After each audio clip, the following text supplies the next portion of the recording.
bendición para usted, ¿verdad? Ya en este momento vamos a cambiar de tema, vamos a hablar ya acerca del por qué el sacrificio de Cristo. Ya viene pronto nuestra celebración de Semana Santa, nuestra convención inclusive. Está abierta, ¿verdad?, para todo el que quiera asistir. Gracias por su colaboración, hermanos, fue una gran bendición. Completamos muy bien nuestra cuota o nuestra aportación para que estuviera abierto, para que todo el mundo que quisiera ir vaya, ¿verdad? Sí vamos a tener una distinción de unas pulseras, porque necesitamos también controlar el medio ambiente que se lleva a cabo allí en convención, ¿verdad? No debe ser que alguien no muy bien intencionado entre a donde están los santos del Señor, y nosotros los cristianos, cuando estamos entre cristianos, pues confiamos, ¿verdad? Y hemos visto que las hermanas pues son tocadas por Dios y pasan al altar, dejan su bolsa y ese tipo de cosas allí.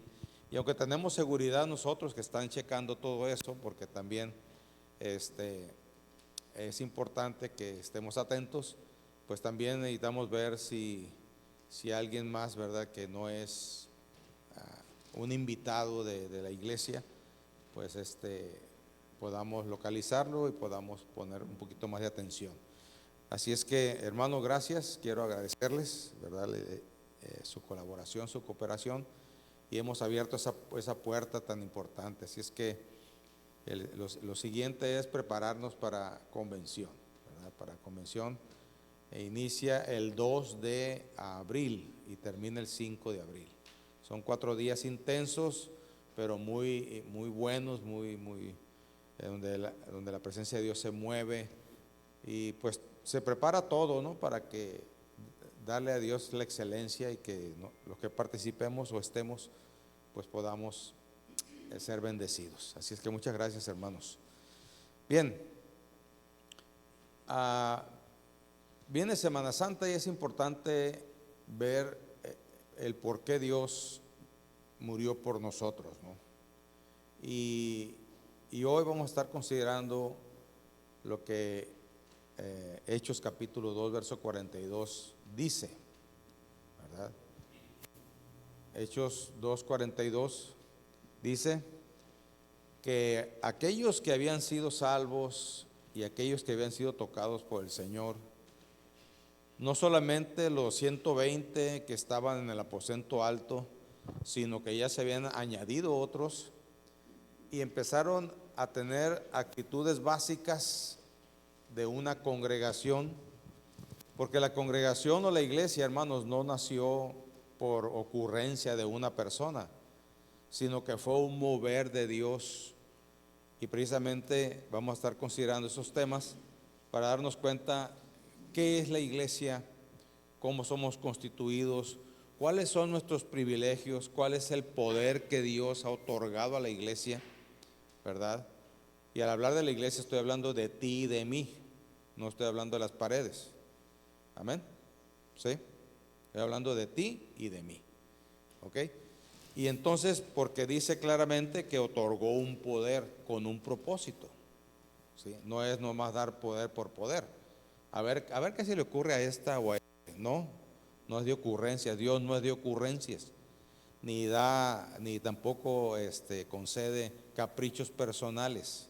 Tienen que estar alineados a su voluntad y a su propósito.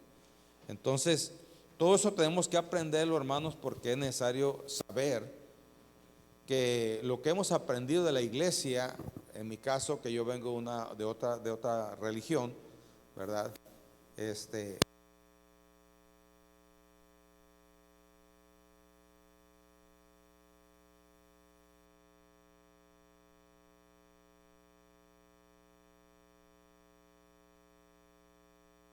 Caso que yo vengo de otra religión, pues traigo ideas, algunas certeras, otras equivocadas, del comportamiento de lo que es la iglesia, ¿sí? Yo me acuerdo que nosotros cuando íbamos a la iglesia, ¿verdad?, era de vez en cuando había bodas, 15 años, ¿verdad?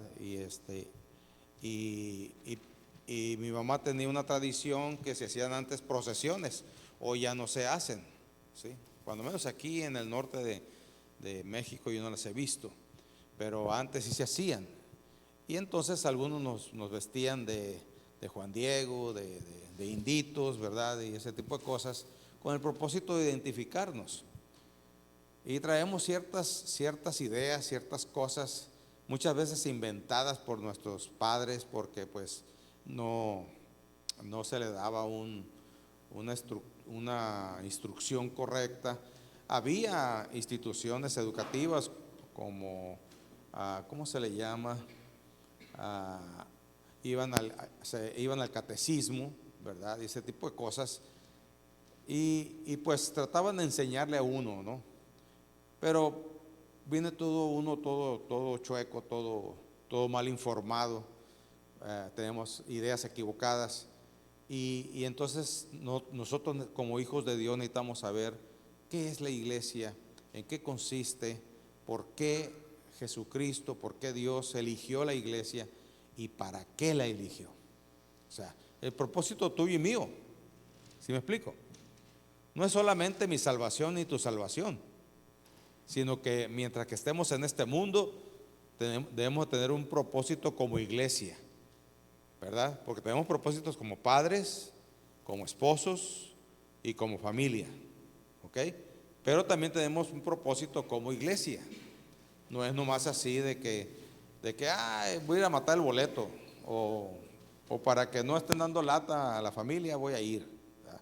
No, se trata de ser entendidos a qué venimos, por qué somos y en qué consiste. Y esta parte bíblica de Hechos 2:42 nos habla de las acciones básicas o de las actitudes básicas de la iglesia primitiva, de la iglesia que iniciaba, ¿verdad? Y esos principios, vamos a llamar así mejor, principios básicos, esos nunca, cuando una iglesia no los pierde de vista, es una iglesia sana que empieza a desarrollar el ambiente de iglesia y empieza a crecer y empieza a madurar como pueblo de Dios, como hijo de Dios. Y nosotros como hijos de Dios necesitamos dejar bien establecido esto, ¿verdad? Para que tú y yo sepamos cuáles son los principios básicos de la iglesia, no solamente a la iglesia de Dios que pertenecemos, sino a la iglesia de Jesucristo. Entonces, hermanos, Hechos 2:42 dice, y perseveraban, ¿quiénes? La iglesia, los hermanos, los que tenían a Cristo en su corazón, en la doctrina de los apóstoles, en la comunión unos con otros, en el partimiento del pan, ¿y en qué más? Y en las oraciones. Son 4 puntos básicos, esperemos a ver cuántos podemos desarrollar el día de hoy, ¿verdad? Porque sí son amplios, pero también es importante que usted los conozca, los sepa con claridad, para que no nos perdamos en el bullicio de las religiones, sino sepamos nosotros qué es lo que tenemos que hacer. Entonces, aquí la palabra del Señor nos indica claramente que había 4 principios básicos que la iglesia tenía desde que nació y sigue teniendo. Vuelvo a repetir, cada iglesia que conserva esos 4 principios básicos crece y se desarrolla como una iglesia sana, ¿ok? Algunos investigadores han sacado 8 cualidades, ¿verdad?, de una iglesia sana, pero estos principios nunca deben de perderse de vista, y vamos a empezar con esos. Hermanos, Cristo murió en la cruz con un propósito definido de salvarnos, pero como dijo una vez alguien, mi hermano, el único hermano que tengo, me dijo, ¿y yo de qué tengo que ser salvo? ¿Verdad? Es una pregunta que mucha gente hace. ¿Salvo de qué? Entonces, y él le añadió, mi hermano le añadió, ¿verdad? Un día cuando yo recién me convertí, fui con él y hablé de Cristo y eso, y me salió con eso. ¿De qué tengo que ser salvo yo? Yo no soy pecador, me dijo, ¿verdad? Yo no entendía todavía la magnitud en qué consistía el pecado, por lo tanto no le pude explicar, ¿verdad? Ahora que lo conozco ya voy y le pego una tandariola, ¿verdad? Pero en aquel tiempo me agarró verde a mí y fue lo que me dijo: ¿de qué tengo que ser salvo? Es más, yo no soy pecador, yo no he matado a nadie, yo no he robado a nadie, ¿verdad? Y empezó a hablar de sus cualidades morales, ¿sí?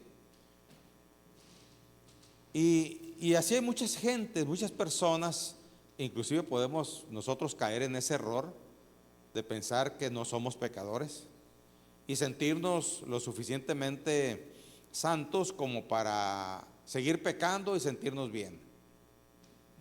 ¿Me está escuchando? Le digo porque eso me pasó a mí, ¿sí? Eso me pasó a mí. Yo me convertí, acepté a Cristo, no hubo nadie que me orientara, ¿verdad? No hubo nadie quien me dijera lo que era bueno, lo que era malo. Yo me confundí con mi religión pasada. Y con mi religión pasada no había lío si uno era pecador, ¿verdad? Uno podía ir a la iglesia y no había ningún problema. Pues uno pensaba que era igual, ¿sí? De tal forma que, siendo pecador y malvado, ¿sí me escucha? Y malvado, me sentía santificado, ¿sí? Me sentía digno. Hasta quería dar clases a los demás, ¿sí?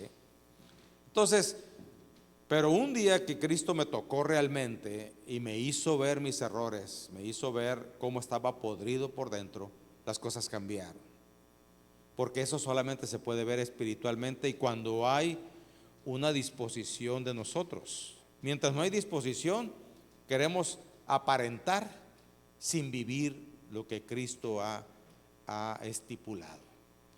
Entonces, Cristo, hermanos, murió para salvarnos. ¿De qué nos quiere salvar? Del pecado y de la maldad, de la desobediencia.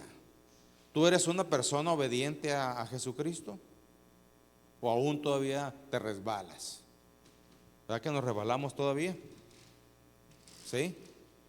Entonces necesitamos entender esto, hermanos, que precisamente Cristo para eso vino y murió. Como nosotros fuimos contaminados por el pecado y la desobediencia, estamos en la transición de ir dejando las malas mañas y llegar al punto de ser espirituales, y no que andemos y que nuestro cuerpo desaparezca y andemos espiritualmente. No, estoy hablando de que viviendo todavía en este mundo podemos nosotros ser obedientes a Dios, ¿ok?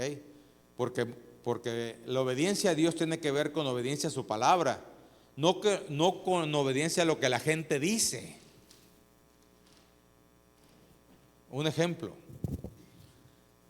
Por ejemplo, alguien llegó, yo lo vi, ¿verdad?, con un cristiano y le dio una cachetada, ¿verdad? Y el cristiano pues se sorprendió y se molestó, se enojó en ese momento. Le digo: ¡hey! La Biblia, y fue bíblico. La Biblia dice que pongas la otra mejilla, ¿sí? Entonces, la gente usa la palabra distorsionada para salirse con la suya o para lograr lo que la persona quiere. Por eso tenemos que estar muy atentos nosotros en realmente ser obedientes a la palabra y no a las ideas que la gente tiene. ¿Sí me estoy explicando? ¿Sí me explico o no? Entonces, ¿de qué tenemos que ser salvos? De la desobediencia precisamente. Y la desobediencia solamente se va quitando o se quita por el sacrificio de Cristo. No hay otro medio. Cada persona en este mundo debe venir a Jesucristo para que sea salvación en la persona. De otro modo no hay forma. Y aunque Dios hace las cosas instantáneas, el ser humano, por las costumbres que trae, o como yo le digo, las malas mañas que maneja o que manejamos, pues entonces se vuelve una transición. Y por eso la Escritura dice, buscad de la santidad, porque en santidad nadie verá al Señor. Y la santidad no es otra cosa, hermanos, sino vivir en el Espíritu, que ya lo estamos viendo en el devocional, ¿verdad? En el devocional ahí estamos, capítulo 8 de Romanos. Ya vamos a creo que ya pasamos al 9.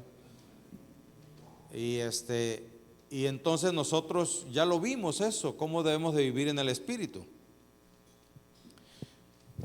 Así es que, hermanos, cuando Cristo muere en la cruz del Calvario, tiene un propósito, la salvación de la raza humana. Y la raza humana que viene a Jesucristo y recibe salvación de parte de Cristo, empieza a reunirse, a juntarse sola. Se dice que la primera comunidad comunista, no socialista, comunista, ¿sí sabe la diferencia, no? La primera comunidad comunista, vaya la redundancia, fueron los cristianos, porque dice que ellos vendían todo lo que tenían y iban y ponían todo a los pies de los apóstoles. Entonces los apóstoles se encargaban de administrar y de darle a todos por igual.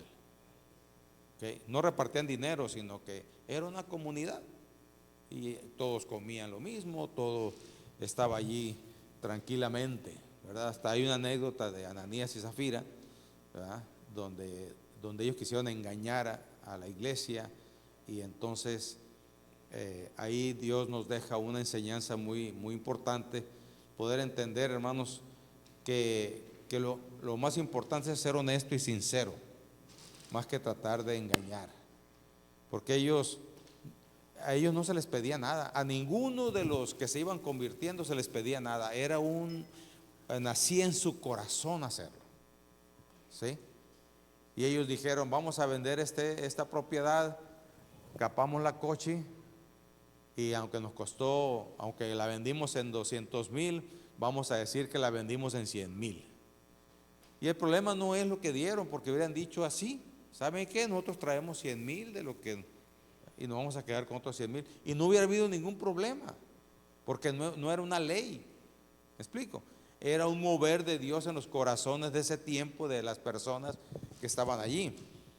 Por eso cuando las personas a veces se ponen en las redes o en algunas redes sociales, hablar en contra de los diezmos, y le digo, ¿saben qué? Tienen razón. Ya los diezmos ya no funcionan, porque Jesucristo puso el 100%. ¿Sí? No debemos dar el 10%, debemos dar el 100%. Entonces y les pongo el texto bíblico ese, y se quedan calladitos, porque saben bien que su intención de hablar en contra de los diezmos pues es nulificado, ¿no? Entonces le digo eso yo porque fue la actitud de la iglesia primitiva al principio, ¿sí? Después siguió, ¿verdad?, la tradición de las ofrendas, de los diezmos y de las primicias, pero en ese tiempo, hermanos, se manejaba así.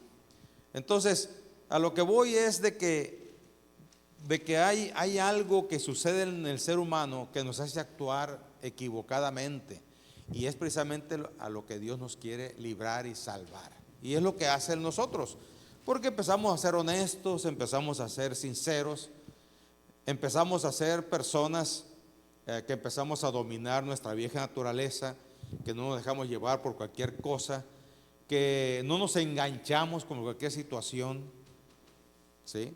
A veces que el diablo mismo se ha puesto delante de mí a quererme provocar, y me dice hasta de qué me voy a morir, pero lo importante es guardar la compostura y entender qué es lo que hay detrás de lo que está sucediendo en ese momento, y es lo que el Espíritu Santo nos ayuda a entender nosotros. No se trata de agarrar los guantes y ponérnoslos inmediatamente, se trata de entender qué es la acción de la iglesia o de mi parte como iglesia en esa situación que está pasando. Usted me escuchó mucho tiempo, todavía estamos a lo mismo, ¿no? Pero sigo diciendo, bueno, ¿cuál es el trabajo de la iglesia en esta situación de asesinatos en toda la ciudad? ¿Qué trabajo tenemos que hacer? orar, ¿verdad? Orar y predicar el evangelio. Es lo que la iglesia tiene que hacer, ¿sí? Entonces, tenemos que seguir orando, tenemos que seguir predicando el evangelio, porque es el antídoto que se requiere para ir alcanzando a las personas y que los corazones cambien y las actitudes de las personas cambien. No hay otra forma. Entonces, y cuando nos vemos metidos en una situación así, a hacer las cosas bien, ¿verdad? Confiando en Dios, en su protección, en su ayuda, y entonces seguir actuando como es correcto, ¿verdad? Entonces, con cualquier circunstancia, sí les platiqué, me parece, y algunos de ustedes también fueron atacados de cierta forma de personas que cobraban piso. A mí me hablaron, me dijeron, oiga, queremos que, y hasta parecían cristianos, ¿verdad? Porque queremos que nos mande una ofrenda mensual, ¿verdad? Porque estamos cuidándolos a ustedes, ¿verdad? Entonces, una serie de cosas así, y nosotros no podemos caer en ese tipo de juegos. Ese tipo de juegos. Una vez vino una persona aquí y me dijo que me iba a matar si no corría. En ese tiempo había otras familias y me enumeró la familia, si no corría la familia fulana, mangana y perengana. Pues le dije, disculpa, pero aquí es una iglesia, hasta las puertas están abiertas para todos, inclusive si tú quieres venir, eres bienvenido, ¿verdad? Te amamos y deseamos lo mejor para ti como para ellos, ¿verdad? Entonces, estaba esperando que viniera un día, ¿verdad? Pero no, nunca vino. Entonces, tenemos que actuar, hermanos, nosotros como iglesia, como pueblo de Dios, porque para eso Cristo murió en la cruz del Calvario. Y entonces, los resultados de la iglesia o los principios de la iglesia empezaron a surgir, y aquí inicia en el capítulo 2, verso 42, de esos primeros principios. Y el primer principio dice, perseveraban ¿en qué? En la doctrina de los apóstoles. La doctrina de los apóstoles, hermanos, estaba basado en la palabra de Dios y estaba basado en las enseñanzas de Jesús. ¿Ok? Entonces, no eran que ellos inventaron doctrinas, o no era. ¿Qué es una doctrina? Ayúdenme para ser interactivo un poquito. ¿Qué es una doctrina? ¿Ok? Un mismo pensamiento. ¿Qué más? Porque un dogma es diferente. Doctrina es una cosa, un dogma es diferente. ¿Sí? Bueno, lo acaba de decir la hermana, ¿no? Es la traducción. Que pensemos de una misma forma. Entonces, la doctrina tiene que ver con enseñanza de la Escritura para que nosotros pensemos de una misma forma. No de que, como pasaba en el tiempo de Jesús con los fariseos y los saduceos, eran dos corrientes religiosas que había en el judaísmo. Y la diferencia de uno y otro era de que los fariseos creían en la resurrección de los muertos y los saduceos no. ¿Ok? Como hoy en día dicen que cuando nos morimos ahí todo se acaba, ¿verdad?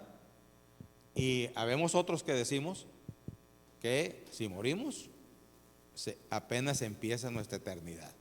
¿Ok? Entonces, no está muy lejano de lo que pasaba en ese tiempo, pero lo importante es enterarnos de qué es lo que nosotros debemos de estar creyendo y tener como unísono un solo pensamiento, un solo pensamiento. Las doctrinas, hermanos, de los apóstoles son muchas, ¿verdad? Son bastantes, que eran enseñanzas transmitidas por los apóstoles, que era la palabra la palabra de Dios y los mandatos de Jesús, que subrayaban la importancia de la fe fundamentada en la palabra y en el sacrificio de Cristo. ¿Ok? Nosotros, hermanos, como iglesia de Dios, tenemos una declaración de fe, así le llamamos nosotros, que es la doctrina. que es la doctrina nuestra. Y traigo el librito aquí para que ustedes se den cuenta que no estoy inventando nada, sino que es está concentrado aquí las enseñanzas y lo que es la doctrina de nosotros como iglesia. Nosotros somos trinitarios, ¿verdad? Dentro de todo, y somos pentecostales clásicos, ¿ok? Porque hay neopentecostales y hay los de la hipergracia y una serie de ramificaciones, y que nosotros nos hemos distinguido y hemos tomado una actitud bíblica, totalmente bíblica, para tomar nuestra declaración de fe. Y entonces lo primero que tenemos nosotros bien establecido es que nosotros creemos en la inspiración verbal de la Biblia. Un miércoles ya lo vimos aquí todo eso, por lo tanto no vamos a ser muy extendidos, pero la inspiración verbal no es otra cosa sino que nosotros creemos que Dios mismo, el Espíritu Santo, inspiró a cada uno de los que escribieron la palabra, sea el Antiguo y el Nuevo Testamento, y que proviene de Dios y que es palabra de Dios. ¿Ok? Entonces, nosotros creemos en toda la Biblia. En toda la Biblia creemos nosotros, pero tenemos una regla que se llama que nosotros, nuestra gobierno y nuestra regla de vida es el Nuevo Testamento. Porque cuando leemos el Antiguo Testamento vemos que la gente vivía de una forma, y cuando leemos el Nuevo Testamento nosotros vemos que la gente vivía de otra forma. Entonces, como nosotros somos del nuevo pacto, hemos nosotros tomado la determinación de vivir de acuerdo al nuevo pacto. ¿Ok? ¿Estamos? Nosotros creemos en un Dios que existe eternamente en tres personas. Estamos hablando de la Trinidad, a saber, el Padre, el Hijo y el Espíritu Santo. ¿Por qué no decimos Trinidad? Porque la palabra Trinidad en la Biblia no existe. Fue una palabra que se integró para hablar de la Trinidad o del Padre, el Hijo y el Espíritu Santo sin decirlo todo, ¿verdad? Y entonces, pero para que no haya duda, nosotros lo pusimos así. Creemos en un Dios que existe eternamente en tres personas, a saber, el Padre, el Hijo y el Espíritu Santo. Que Jesucristo es el ungido del Padre, concebido del Espíritu Santo y nacido de la Virgen María. Nosotros creemos en la Virgen María, pero no la creemos como Dios. ¿Me explico? Sino que la Virgen María fue un elemento importante para que Jesucristo, nuestro Señor, viniera y tuviera la naturaleza humana, porque creemos que Jesucristo tenía dos naturalezas, la divina y la humana. ¿Ok? Y que la naturaleza humana la adquirió por un ser humano llamado María, y que nosotros creemos que es un ser humano común y corriente, pero hay algo especial, porque dice que halló gracia delante de Dios. ¿Sí? Entonces, tenía ciertas condiciones de práctica de la religión judía que la hacía apta para tener, o que Jesucristo naciera de esa virgen. Ahora, vamos entendiendo esto. Si era Dios Jesucristo, entonces ¿cómo pudo contener a María en su vientre a Dios mismo? ¿Verdad? Es una buena pregunta. Porque si nosotros hoy tenemos al Espíritu Santo por el sacrificio de Cristo, en ese tiempo todavía Jesucristo no había muerto. ¿Sí me explico? Entonces, ¿cómo es que podía contener? Recordemos lo que dice Filipenses capítulo 2, que Dios se vació a sí mismo. ¿Ok? Dios renunció, Dios se despojó de su naturaleza divina, o de lo que lo consideraba o lo llevaba a ser un Dios que no podía ser contenido por un ser humano. Y entonces fue así como pudo venir y nacer en este mundo. Era la única forma, no había otra. Por eso cuando nosotros leemos que el capítulo 2 de Filipenses, quedamos anonadados. decimos cuánto amor. Y podemos entender a Juan 3:16, porque de tal manera amó Dios al mundo que dio a su Hijo unigénito para que todo aquel que en Él crea no se pierda, mas tenga vida eterna.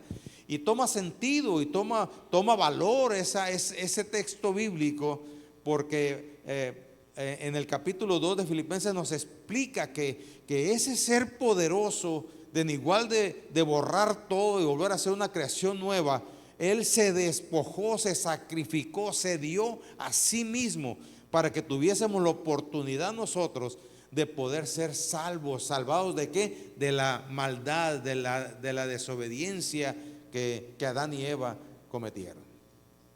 Y ahí nos confinaron a todos a ser personas desobedientes. Qué tremendo.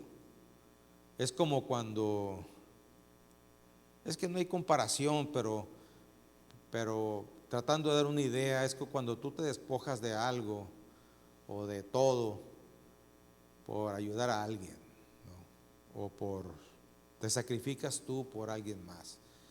Y como sé que muchas veces no lo hemos hecho, a lo mejor puede ser que sí, ¿verdad? Pero la magnitud en que Cristo lo hizo, pues no, ninguno todavía, ¿no? Ninguno todavía. Entonces, hermanos, nosotros creemos en el nacimiento de la Virgen María, que fue crucificado,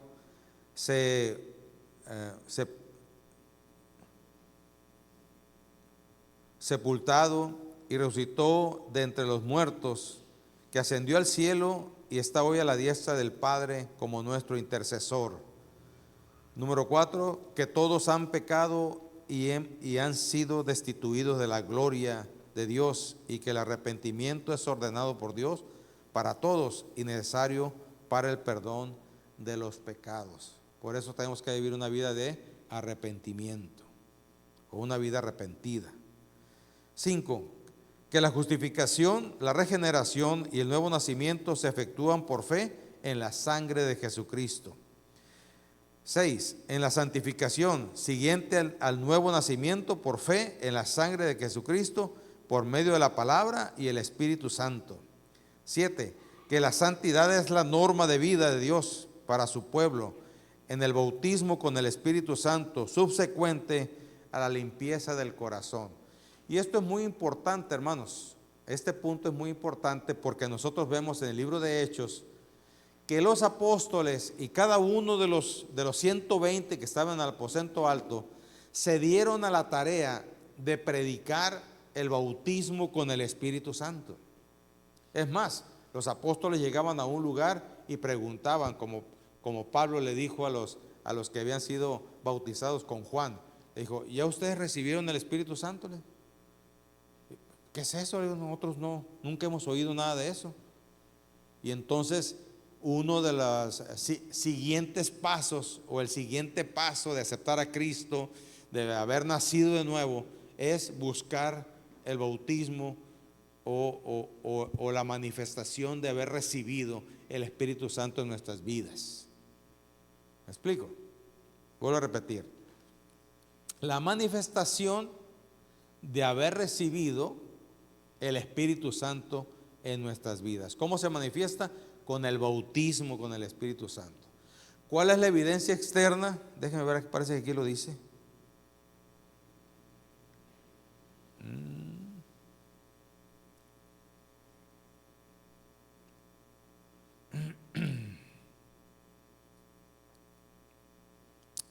Dice aquí más adelante. Como evidencia externa, el hablar en lenguas. Esa es la evidencia externa, no la interna. La interna es la transformación y el cambio. La externa es el hablar en otras lenguas. Y me llama a mí la atención eso, y yo hice un estudio muy profundo acerca del por qué el hablar en lenguas. Y resulta que cuando nosotros somos pecadores, ¿verdad? O mejor dicho, como seres humanos traemos un miembro muy pequeño en nuestro cuerpo, que es ¿qué? La lengua, que es alimentada, dice, ¿desde dónde? Desde el mismo infierno. ¿Sí? Todo ser humano, si nosotros los cristianos a veces nos transformamos un ratito, ¿verdad? Pero todo aquel que no tiene a Cristo, hermanos, su lengua está alimentada, fomentada, inyectada desde el mismo infierno. Por eso son mentirosos, por eso son injuriosos, por eso son malévolos, por eso son engañadores, que son cosas que nosotros no debemos de practicar. ¿Ok? Entonces, ahí nos damos cuenta nosotros que la mayor evidencia de una transformación interna es que ahora nuestra lengua no es alimentada del mismo infierno, sino del Espíritu Santo. Y por eso la acción que sigue de nuestra salvación, de haber aceptado a Jesucristo, de un nuevo nacimiento, es buscar el bautismo con el Espíritu Santo, y eso te corresponde a ti y a mí. ¿Me explico? Es una promesa. También la Escritura dice que es una promesa. El mismo Juan Bautista dijo: a este yo no soy digno de ni siquiera de atarle o desatarle sus sandalias o sus zapatos, pero él los bautizará en el Espíritu Santo y fuego. Entonces, hermanos, es importante esto. Y le digo esto porque una de las, ¿cómo se dice? Uno de los requisitos para ser líder en la iglesia de Dios, es haber sido bautizado con el Espíritu Santo. ¿Me explico? ¿Ok? Luego después les platico por qué algunos que no han sido bautizados están en lugares de liderazgo, ¿verdad? Porque nosotros los pastores tenemos ese permiso, vamos a llamarle así, para incentivar y que la misma persona inicie un proceso de búsqueda del Espíritu Santo, y ahora que usted que maneja y está en un ministerio. Muy bien. Nosotros creemos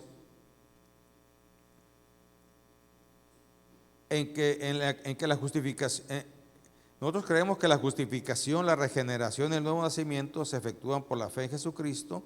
Número 6, nosotros creemos en la santificación siguiente al nuevo nacimiento por fe en la sangre de Jesús, por medio de la palabra y el Espíritu Santo. Número 7, que la santidad es la norma de vida de Dios para su pueblo. Nosotros debemos de vivir en santidad. 8, creemos en el bautismo con el Espíritu Santo subsecuente a la limpieza del corazón. Número 9, que el hablar en otras lenguas, como el Espíritu dirija a la persona, es la evidencia inicial del bautismo con el Espíritu Santo. 10, en el bautismo en agua por inmersión, y que todos los que se arrepienten deben ser bautizados en el nombre del Padre, del Hijo y del Espíritu Santo. Nosotros tenemos muy clara la fórmula, la hemos tomado de Mateo 28, 19 y 20. ¿Ok? De ahí la hemos tomado. Le digo porque hay otras religiones que bautizan solamente en el nombre de Jesucristo. ¿Ok? Entonces nosotros hemos tomado del mandato de Jesús esa fórmula. Número 11, que la santidad divina es provista para todos en la expiación. 12, en la cena del Señor y el lavatorio de los pies de los santos. 13, en que Jesús vendrá por segunda vez antes del milenio. Hay varias teorías, ¿verdad? Y una de ellas son los amilenialistas, se le llaman, que tienen que ver con que creemos que Jesucristo vendrá por nosotros antes del milenio. Antes del milenio. Entonces, en dos partes. Número 1, en primer lugar, a resucitar a los justos muertos y arrebatar a los santos vivos hacia Él en el aire. Y en segundo lugar, en reinar en la tierra por 1000 años. Y 14 y último, nosotros creemos en la resurrección corporal de nuestro cuerpo, vida eterna para los justos y castigo eterno para los inicuos. ¿Qué es un inicuo? Sería la pregunta. Un inicuo es aquel que voluntariamente no quiere nada con Dios. ¿Me explico? ¿Por qué? Porque su pecado y su maldad no le deja ver ni le permite llevar a él como persona a conocer o darle la oportunidad a Dios a que trabaje en su corazón. Por miles de causas, pero principalmente por desobediencia y pecado. A lo mejor no son pecados así que digamos, tiene el pecado del alcoholismo, pero pues están todas las obras de la carne que hablan del pecado. Por eso tenemos que nosotros que controlar nuestra vieja naturaleza, porque solamente los que tenemos el Espíritu Santo podemos controlar eso. ¿Se imagina usted los pobres que no tienen a Dios? ¿Qué pueden controlar? Nada. ¿Qué es nuestra vieja naturaleza? Ayúdenos, ayúdeme. La Biblia lo menciona y lo hace una lista en Gálatas capítulo 5 a partir del verso 17. Los frutos, no, las obras. Sí, los frutos son del Espíritu. Las obras de la carne. ¿Cuáles son? Enojo. O vamos empezando desde el principio, ¿no? Inicia con celos. Celos, iras, contiendas, enojos, maledicencias, envidias, hechicería, ¿qué brujería? Lascivia, vicios, adulterio, fornicación, lascivia dijimos, ¿no? Vicios, el alcoholismo. ¿Sí? Eso habla de que una persona está descontrolada o, como dice un hermano, ingobernable, que no tiene rienda, que no tiene gobierno. Pero nosotros los hijos de Dios, hermanos, tenemos gobierno. ¿De quién? De nosotros, no, del Espíritu Santo, que nos redarguye. Lógicamente, como nuestra obediencia es voluntaria, porque entendemos que a Cristo nos limpió y hizo una nueva criatura de nosotros, nuestra obediencia es voluntaria. Él nos redarguye y tu deber es obedecer.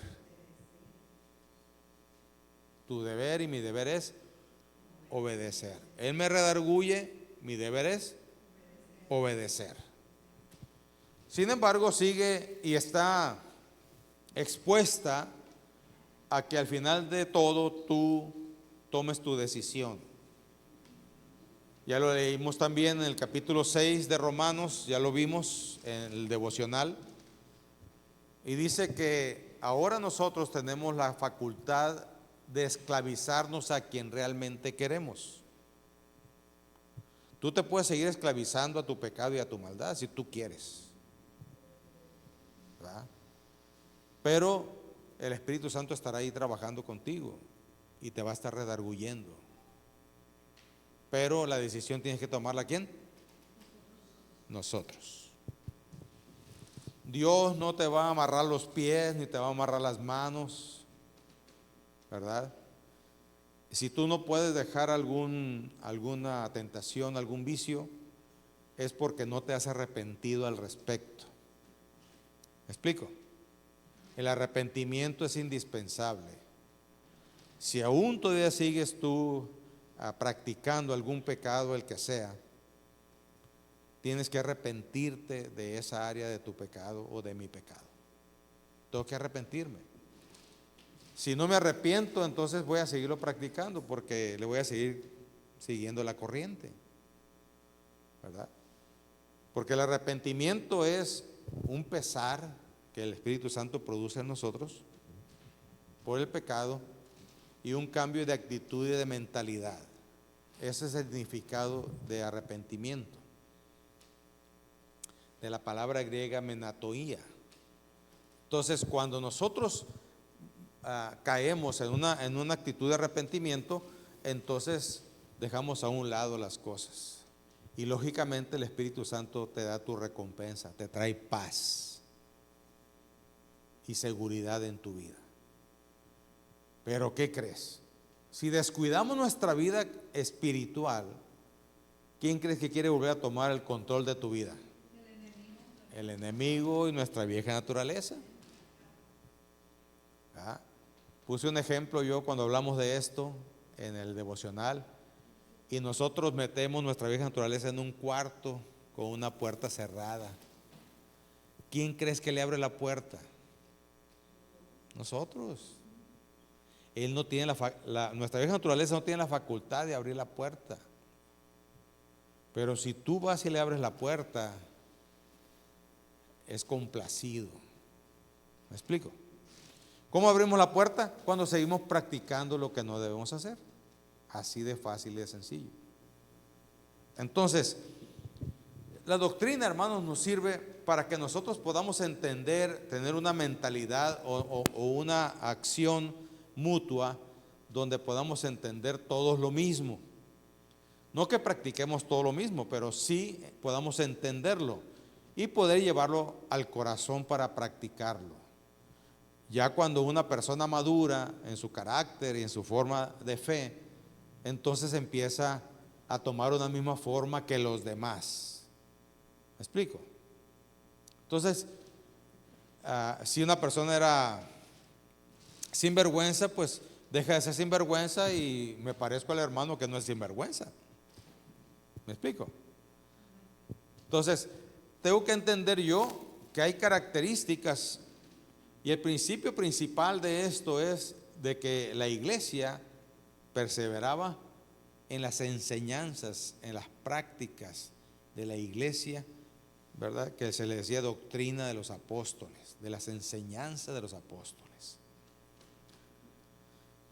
El segundo principio dice que perseveraban en la comunión de los santos.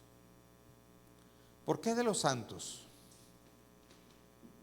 Porque era la iglesia. Los pecadores inicuos no se quieren revolver con nosotros.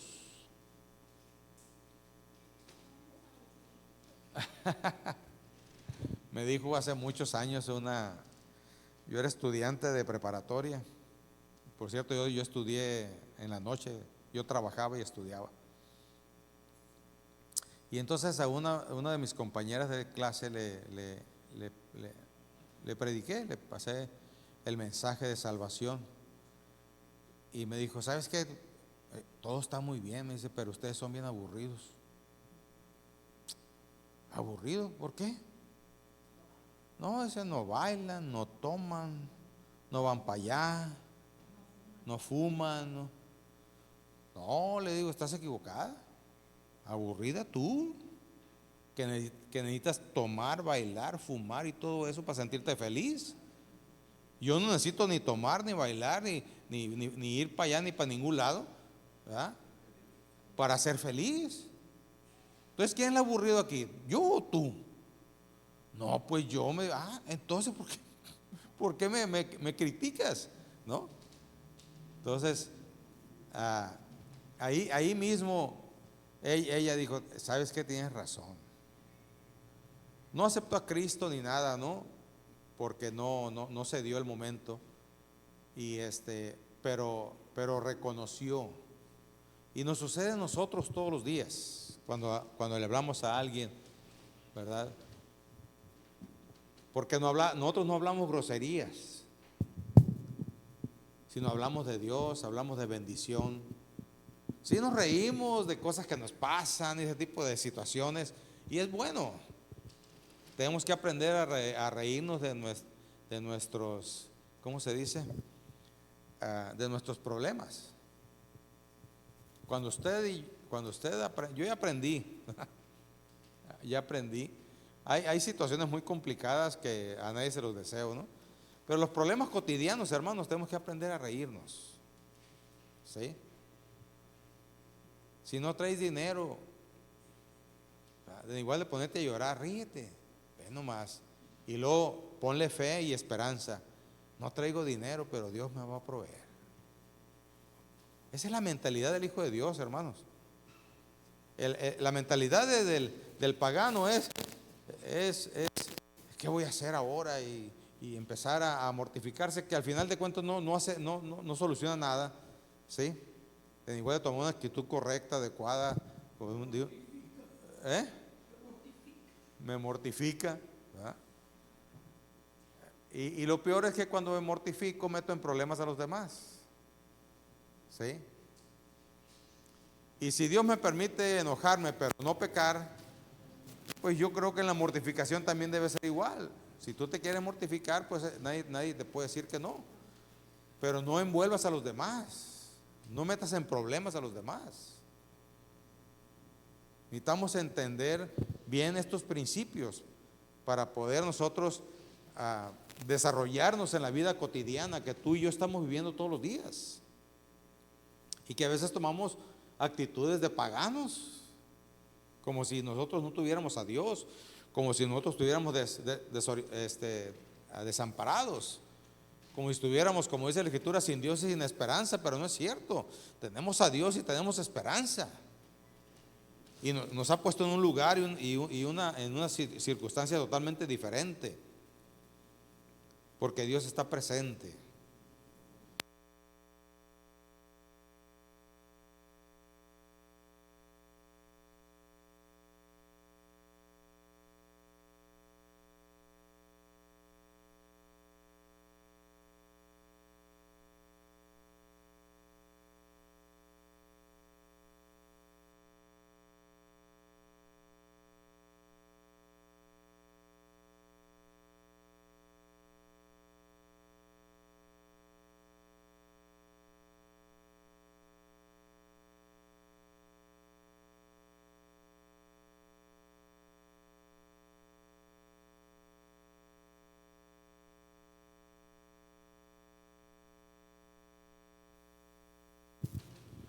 Gloria a Dios.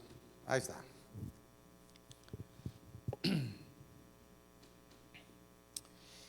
La comunión, hermanos, tiene que ver con acercamiento. La comunión no es solamente reuniones sociales. La comunión es de compartir la vida. Una de las cosas que está pasando los miércoles es que compartimos nuestra vida, hermanos. O vamos a llamar así nuestros errores y nuestros problemas. Y buscamos solución. Somos personas imperfectas. Somos personas que estamos buscando ser mejores. Y cuando nosotros nos enfrentamos a la palabra, tenemos nosotros que buscar una respuesta al respecto y entender en lo que estamos haciendo mal. Vuelvo a repetir, al final de cuentas es tu decisión, pero sí debemos de entender en qué estamos haciendo mal. Y si queremos nosotros tener diferentes resultados o un resultado diferente, necesitamos tomar la actitud adecuada. Si no, pues vamos a tener los mismos resultados de siempre, ¿verdad? Como se menciona y se dice. Así es que debemos de compartir la vida, los bienes, las cargas. La comunión, hermanos, refleja, debe ser un reflejo del amor y la unidad que Cristo está en nuestro corazón. Y Dios lo revela en la relación que tenía con sus discípulos. Jesús, aparte de ser Dios y aparte de tener un liderazgo con sus discípulos, se veía que dialogaba, platicaba con ellos. En la Escritura no mencionan muchas acciones que ellos hicieron, porque no tiene nada que ver con la salvación, pero se nota que se interesaba en ellos y también se molestaba con ellos, como a lo mejor tú puedes molestarte con tu cónyuge o con algún hermano de la iglesia, ¿sí?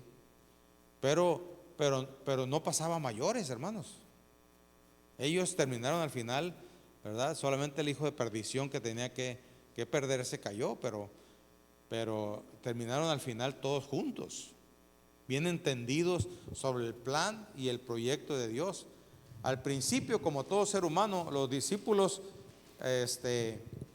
empezaron a querer separarse y inclusive en ellos mismos había algo que no les permitía irse, porque los que agarraron rumbo de Emaús se regresaron, ¿sí?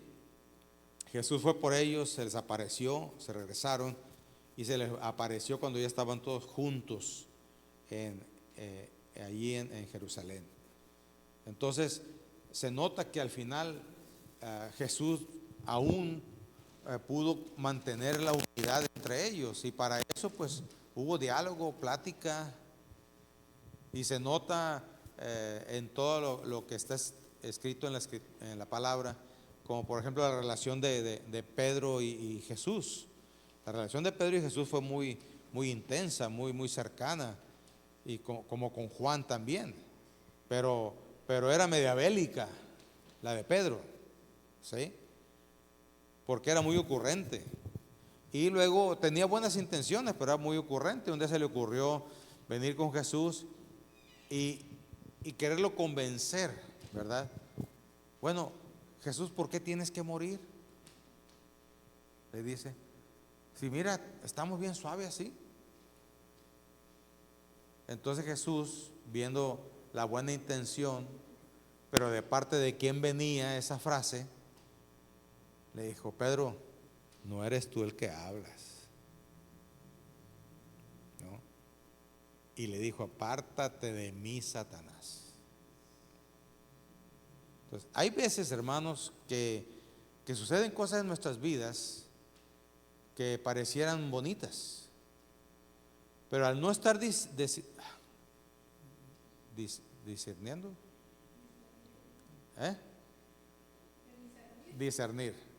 discerniendo, ¿está bien así? De discernir, al no discernir, nosotros caemos redonditos porque se nos hace una buena idea, pero no estamos viendo lo que hay detrás. Lo que acontece en tu vida y en mi vida, con los que te rodean, tú tienes que estar bien abusado y bien abusada con respecto a lo que debes de discernir, a lo que está pasando en tu matrimonio, en tu vida, en tu familia, en tu vida espiritual, en la iglesia. Le digo esto porque un día mi esposa me confesó, yo no lo había entendido, ¿verdad? ¿Por qué? Porque no dejaba de hacer lo que tenía que hacer, ¿sí?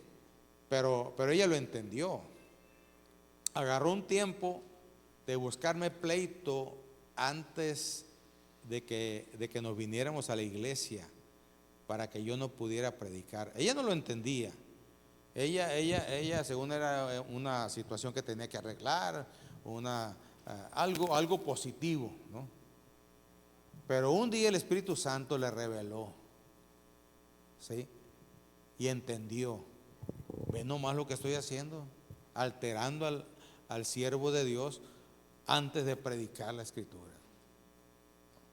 Y habló conmigo y me dijo, ¿sabes qué? Me he dado cuenta. Pues le digo, gracias a Dios por el Espíritu Santo, yo no me había dado cuenta, yo andaba tan atareado con las cosas que tenía que hacer, que sí, pues recibí el embate, pero pues, ¿verdad? Lo ponía en el lugar que correspondía y seguía adelante. Pero ella sí se dio cuenta. Entonces, según ella era algo positivo, tenía razón, pero realmente estaba haciendo un plan del enemigo para estorbar en lo que Dios quería hacer. Entonces, muchas veces, hermanos, lo que nosotros hacemos estorba, aunque pareciera algo que es correcto, adecuado. Y cuando nosotros, hermanos, nos comunicamos, entendemos y sobre todo discernimos, las cosas cambian y son diferentes. Jesús en ese discernimiento pudo entender buenas intenciones de Pedro no eran de acuerdo al proyecto que él venía a realizar, y le dijo, hey, para tu carro, apártate de mí, Satanás. Le dijo Satanás. No le dijo, Pedro, hazte a un lado, hombre, no estés molestando. Le dijo Satanás, porque lo que discernió Jesús allí era de que el mismo diablo estaba planeando eso, ¿sí? Y usted se pregunta, ¿cómo se dio cuenta? Pues si en Mateo 4 habla, ¿verdad?, de que él mismo le ofreció un plan para que no viniera a morir por nosotros, y le ofreció todos los reinos de la tierra. Entonces tenemos que, hermanos, discernir. Entonces, dentro de esa comunión que Jesús desarrolló, pudo discernir también las cosas que estaban bien y las cosas que estaban mal. Porque cuando estaban en la última cena, ¿verdad? Jesús mismo le dijo a Judas: ve y haz lo que tienes que hacer. Qué tremendo, ¿verdad? Y eso ¿cómo se puede ver? Con discernimiento, con entendimiento espiritual de las cosas que nos rodean. Hermanos, nosotros no podemos vivir como la gente del mundo vive. Tenemos que vivir con ese discernimiento presente en nuestras vidas. Y la única forma de entender esto es cuando nosotros estamos en comunión. Cuando tú estás en comunión con tu familia, tú puedes discernir lo que hay detrás de todo. Y tienes la guianza del Espíritu Santo para ayudarte a que puedas hacer algo con respecto a la situación que estás pasando. Muchas veces no hay respuestas, hermanos. Muchas veces solamente tiene uno que, como dijo la hermana ahorita, orar. Orar y poner las manos del Señor. Decirle: Señor, tú conoces mi corazón. Y yo quisiera que las cosas fueran diferentes. Pero yo estoy viendo que el mundo o el diablo está haciendo estragos en mi vida. Te pido, Señor, que me ayudes en esto. No se trata de pelear, ni se trata de agarrar un arma, como dicen algunos. Se trata de buscar la guianza del Espíritu Santo.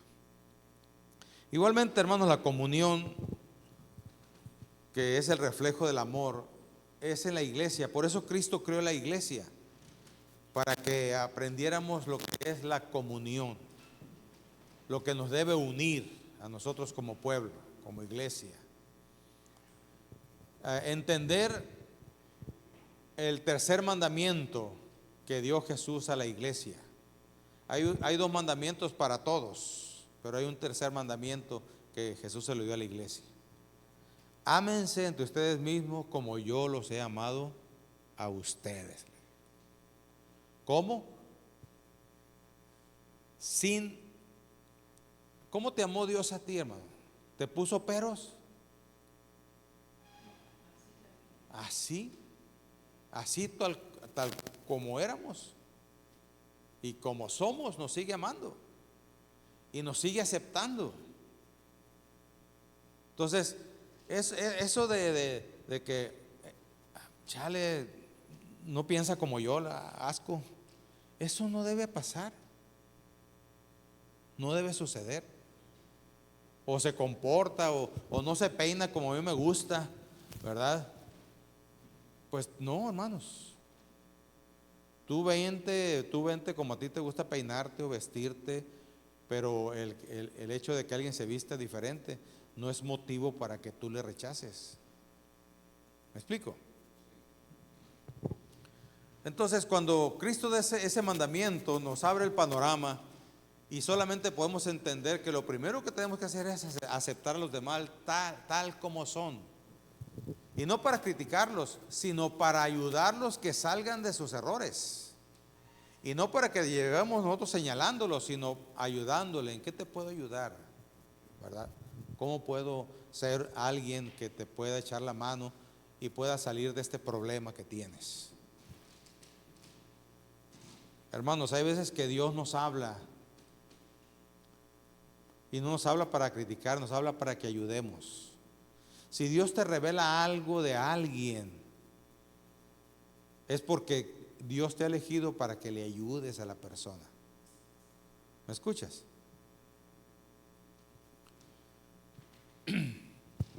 Hubo un tiempo donde yo le dije: Señor, yo no quiero eso. Perdóname, Señor. Pero hubo un tiempo en que Dios empezó a poner en mí algo que me sorprendió. Yo veía a las personas y arriba veía un anuncio de su pecado. ¿Se imagina? Y lógicamente Dios lo hacía para que yo pudiera ayudar. ¿sí? Eran momentos especiales. Un día yo fui a orar por unas personas, ¿verdad? Y me invitaron y fui, y estábamos hablando de la palabra y todo eso, estaban siendo bendecidos, y llegó el esposo de allí, y en cuanto entra a la puerta, un anuncio que decía adulterio en la torre, ¿no? Pues ya que todo muy bien, ¿verdad? Todo, usted sabe, cuando queremos fingir y todo eso, ¿verdad? Pero ¿y ahora yo qué hago? Si fui a ser de bendición para las personas, pero Dios tenía un propósito. En ese momento cuando Dios empezó a hacer la obra en ellos, ¿verdad? Estaba allí una nuera de ellos, porque su hijo había fallecido y era viuda, ¿verdad? Y entonces estaba allí, vivía con ellos, y empezó Dios a obrar, pero de repente ella cae, la nuera, y empieza a pedir perdón, ¿no? Y ahí ella confesó. ¿Y quién cree que adulteraba? Con ella. Y dice uno, ¿se imagina el problema que yo estaba metido? Entonces Dios me guió, y entonces lo llevé al perdón, los llevé a la obra de Cristo en sus vidas. Pues imagínense la señora, ¿no? La esposa del marido, ¿verdad? Que tenía la nuera amada de su hijo. Era un problema terrible. Sin embargo, Dios quería hacer una obra milagrosa en ellos. ¿Usted qué diría? ¿Qué tipo de gente esa, no? Gentuza. Sin embargo, para Dios son tesoros, hermano. Y a veces no los vemos. Son los enfermos. Algunos dirían, no merece que Dios los perdone. Algunos dirían, ¿verdad? Pero no es así, hermanos. Tenemos nosotros que tener esa sensibilidad para entender lo que Dios quiere hacer en ese momento. A lo mejor es también, hermano, en un momento de tu vida como matrimonio o como familia, o en tu trabajo, o en alguna circunstancia de tu vida. Estás discerniendo lo que está pasando en tu vida. ¿Qué es lo que Dios quiere hacer por medio de ti? Y cuando tú aprendes a tener comunión, aprendes a discernir. Porque es allí donde aprendes la actitud correcta de Dios y lo que Dios te ha mandado, y cómo la gente puede cambiar las cosas. Y que tú no eres un problema, eres parte de la solución.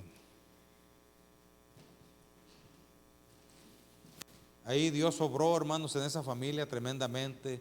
Terminamos llorando todos, tocados por el Espíritu Santo. El perdón a flor de nuestra alma, ¿no? Y pudimos ayudar a esa familia. Lógicamente entraron en una transición, en un proceso, ¿verdad? Para poder poner cada quien en su situación correcta y adecuada, y entonces pudimos tener una bendición allí. Hermanos, es importante discernir.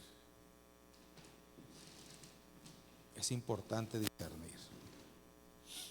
Jesús también les separó un tiempo, ¿verdad? Por la confianza que les tenía, y a veces hasta desespera. Cuando estaban en la tormenta, Jesús estaba dormido, y van y lo despiertan. Dicen, Jesús, despierta que perecemos. ¿Y qué le dijo Jesús? Hombres de poca fe, ¿hasta cuándo voy a estar con ustedes? O sea, ¿hasta cuándo van a aprender que ustedes pueden hacerlo? ¿Sí? Hombres de poca fe. Se levantó y nomás le dijo, callad. Y se calló. Y algunos dicen, ¿qué chiste era Dios? No, hermanos, recuerde que Jesús se había vaciado. Eso es muy importante entenderlo. Jesús se había vaciado. Él no podía borrar lo que había vivido anteriormente porque era Dios y había sido Dios. Pero el poder y eso que él manejaba como Dios, él lo había dejado. ¿Me explico? Él actuaba en fe y sabiendo lo que era y es las cosas, cómo el reino de Dios se mueve y cómo lo espiritual puede mover lo terrenal. Por eso dice claramente la Escritura que la oración cambia todas las cosas. La oración del justo puede mucho. Jesús mismo dijo, si ustedes piden algo en mi nombre, yo se los daré. Y si ustedes le piden al Padre algo en mi nombre, Él se los va a dar. Conforme a su voluntad.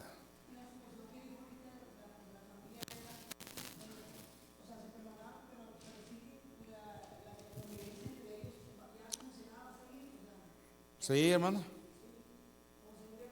Sí, el perdón, cuando es un perdón correcto, no hay represalias, ni rencores, ni odios, ni desprecios.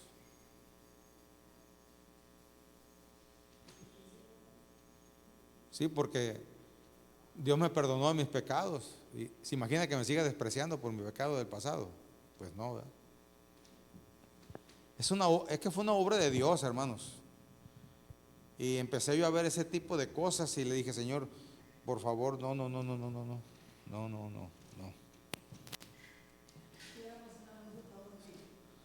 Sí, se imagina. A ver, hermanos, hagan fila aquí porque, a ver, fulano de tal.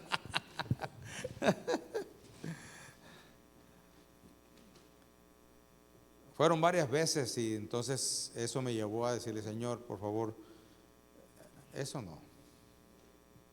Yo quiero orar, quiero ser tu siervo, pero me pones en un grave problema. Y aunque el discernimiento nos ayuda a entender eso, es diferente. Es diferente. Aunque como decía un hermano que ya partió con el Señor, ¿verdad? Algunos confunden el don de discernimiento con la sospecha, ¿no? Entonces el discernimiento no es sospecha, ¿no? Es que Dios en ese momento te revela alguna situación que está pasando. Y eso es comunión con el Espíritu Santo y eso me gusta a mí más en lo personal, ¿verdad? Que andar con anuncios de las gentes. Ay, Dios mío.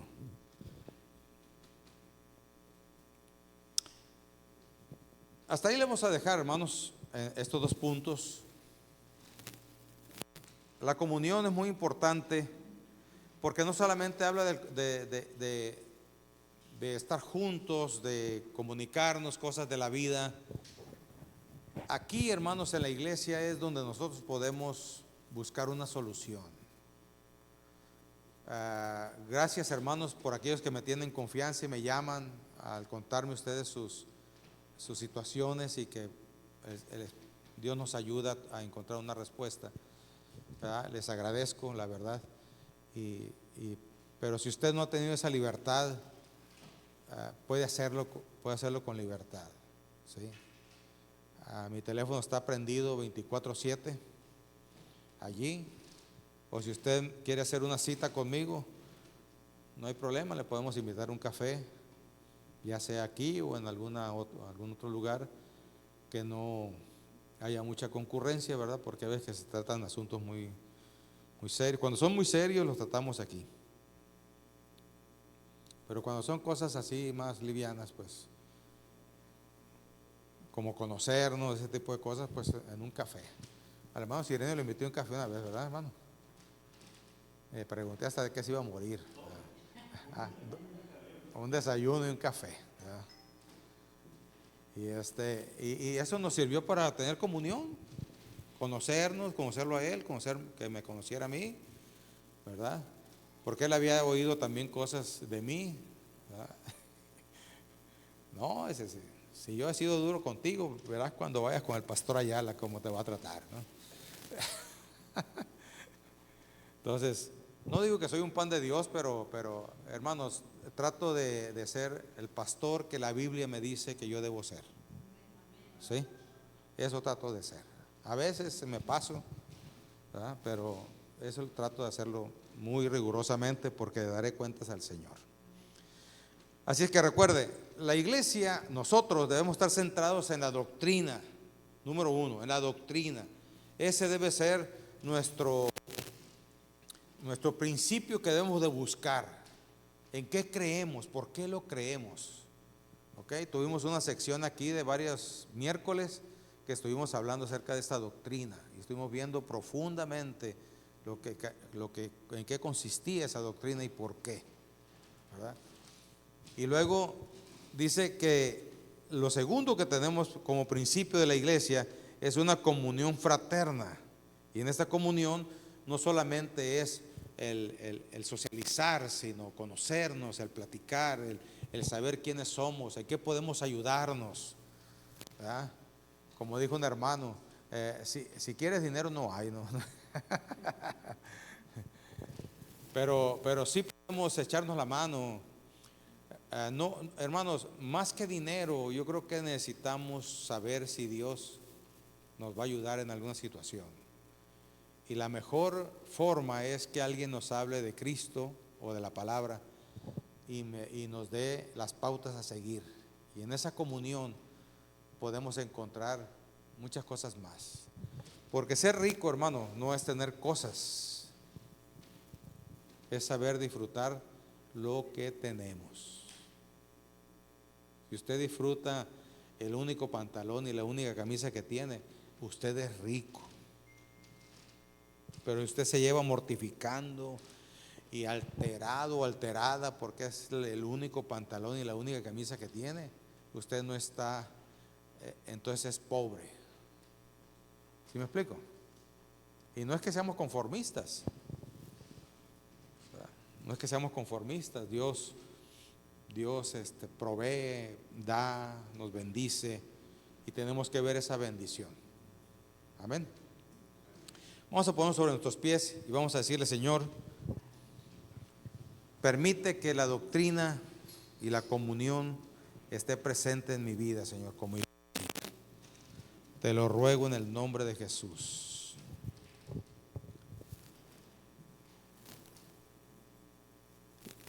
Vamos a cantar al final ese primer canto que cantamos aquí. Nuestra hermana nos dirigió. Mande.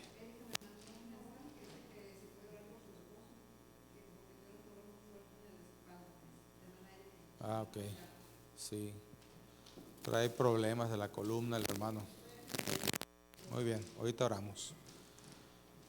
Oramos, hermanos, oremos. Señor, en este momento estamos delante de tu presencia. Estos principios son naturales de tu pueblo. Los estamos viviendo, Señor, porque el deseo nuestro es obedecerte en tu palabra. Danos esa sabiduría, ese entendimiento. Porque la inteligencia y la sabiduría son diferentes. La inteligencia es saber cosas, pero la sabiduría es practicar lo que es correcto. Así es que, Señor, ayúdanos, porque necesitamos que la doctrina sana, la doctrina verdadera, la doctrina de tu palabra reine en nuestros corazones y en nuestras vidas, para poder saber quién eres tú, en qué se basa nuestra fe, quién nos acompaña, quién es el que nos redarguye, quién es el que se mueve en medio nuestro, cómo debemos nosotros relacionarnos con el Dios Trino. ¿Cómo es que nosotros debemos de fungir como tus hijos? ¿Qué dignidad o qué acciones dignas podemos hacer como hombres y mujeres santos, Señor, solamente cuando conocemos tu doctrina? Ayúdanos, dirígenos con tu Espíritu Santo en esto, Señor. Y también, Padre, que podamos nosotros aprender acerca, Señor, de la comunión fraternal. No es solamente una reunión, no solamente es reírnos, sino poder, Señor, ministrarnos los unos a los otros. Saber cómo puedo yo ayudar a mi hermano, a mi hermana que se encuentra en una situación complicada, difícil. Y a lo mejor, Señor, las situaciones de la vida son cosas materiales, pero entendemos y sabemos que lo espiritual trasciende a lo material.